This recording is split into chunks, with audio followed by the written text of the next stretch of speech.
എടാ, ബ്രേക്കപ്പിൻ്റെ അത്രയും വിഷമമുള്ളൊരു കാര്യമില്ല എന്നുള്ളതാണ് ഞാൻ വിശ്വസിച്ചിരുന്നത് ഇന്ന് വരെ. പക്ഷെ അങ്ങനെയല്ല, അതിലും വിഷമമുള്ളൊരു കാര്യമുണ്ട്. നിങ്ങളുടെ ലൈഫിൽ നിങ്ങൾ ആദ്യമായിട്ട് മേടിക്കണ വണ്ടി, നിങ്ങൾക്ക് സ്വന്തമായിട്ട് കിട്ടിയ വണ്ടി ഇപ്പോഴും നിങ്ങളുടെ കയ്യിലുണ്ടെങ്കിൽ നിങ്ങൾ ഏറ്റവും വലിയ ഭാഗ്യവാന്മാരാണ്. 2012 എൻ്റെ വീട്ടിൽ ഒരു വണ്ടി മേടിക്കുന്നത്. അതൊരു വീഗോ ആണ്. എൻ്റെ വീട്ടിൽ തന്നെ ആദ്യമായിട്ട് വലതുകാല് വെച്ച് കയറി വരുന്ന വണ്ടിയാണ് ആ വണ്ടി. ഒരാൾക്ക് കൊടുക്കുന്ന വെൽക്കമിങ് തന്നെയായിരുന്നു ആ വീഗോയ്ക്ക് നമ്മൾ കൊടുത്തിട്ടുണ്ടായിരുന്നത്. 2 വീലർ ആണെങ്കിൽ പോലും ഭയങ്കര ഒരു സന്തോഷമായിരുന്നു. നമ്മുടെ ഫാമിലി മുഴുവൻ ആ വണ്ടി എടുത്തിട്ടുണ്ടായിരുന്നത്. Red colour വീഗോ. വണ്ടിയുടെ പേര് ശ്രീ ഭഗവതി. നമ്മുടെ വണ്ടിയാണ്. നമ്മുടെ ഇഷ്ടത്തിനനുസരിച്ച് എവിടെ വേണേലും നിർത്താം, എവിടെ വേണേലും പോകാം. ആ വണ്ടിയായിട്ട് റിലേറ്റ് ചെയ്ത് ഒരുപാട് മെമ്മറീസാണ് നമുക്കുള്ളത്.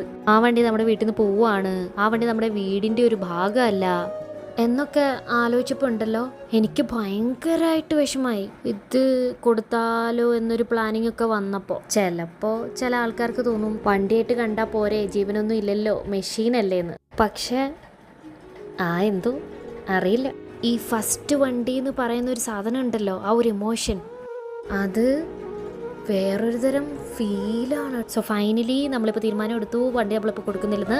അപ്പോഴാണ് എനിക്കൊരു ആശ്വാസമായത്. ഫസ്റ്റ് വണ്ടി, അത് വണ്ടിയല്ല,